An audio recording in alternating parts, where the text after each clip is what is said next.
Friends, நம்ம இந்திய தேசிய இயக்கத்தோட ஒரு முக்கிய நிகழ்வான ஜாலியன் வாலாபாக் படுகொலையினுடைய 2வது வீடியோவை நம்ம இதை பார்க்க போகிறோம். இந்த ஜாலியன் வாலாபாக் படுகொலைங்கிறது ஏன் எதுக்காக நடந்துச்சுங்கிறத ஃபஸ்ட்டு பேசிக்காக பார்த்துருவோம். அதாவது இந்திய தேசிய இயக்கம் தீவிரமாக செயல்பட்டுக்கிட்டு இருந்துச்சு இந்தியாவோட சுதந்திரத்துக்காக. அப்போ வந்து பார்த்தீங்கன்னா சிட்னி ரவுலட்ங்கிறவர், அதாவது ஆங்கிலேயர் ஒருத்தர் சிட்னி ரவுலட், இவர் வந்து பார்த்தீங்கன்னா ஒரு நீதிபதி. இவர் வந்து பார்த்தீங்கன்னா இந்த போராட்டத்தை ஒடுக்குவதற்காக யாரை வேண்டுமானாலும் விசாரணையின்றி கைது செய்யலாம்ங்கிற ஒரு சட்டம் கொண்டு வரப்பட்டது. இந்தியர்கள் இதை கருப்பு சட்டம் சொன்னாங்க.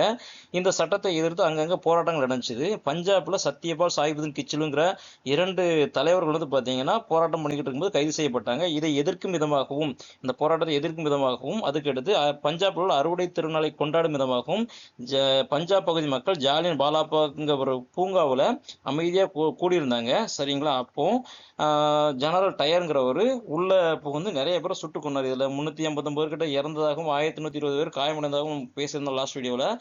இதை கண்டித்து ரவீந்திரநாத் தாகூர் தன்னோட நைட்வுட் பட்டத்தையும், அதுக்கடுத்து பார்த்தீங்கன்னா காந்தி தன்னுடைய தென்னாப்பிரிக்காவில் ஆங்கிலேயர்கள் கூட கெய்சர் இ ஹிந்த் என்கிற பதக்கத்தையும் திரும்ப கொடுத்தாரு. ஸோ இது ஒரு முக்கிய நிகழ்வாக பார்க்கப்படுது. அதுக்கடுத்து CF ஆண்ட்ரூஸ்ங்கிறவர் மகாதேவ் தேசாய்க்கு ஒரு லெட்டர் எழுதுறாரு. அதில் வந்து அது ஒரு கொலைக்களம், அதாவது ஒரு படுகொலை, ஒரு கொலைக்களம் அப்படின்னு சொல்லிட்டு ஒரு கடிதத்தை எழுதியிருக்காப்புல. ஸோ இது ஒரு முக்கிய நிகழ்வாக பார்க்கப்படுது. நன்றி.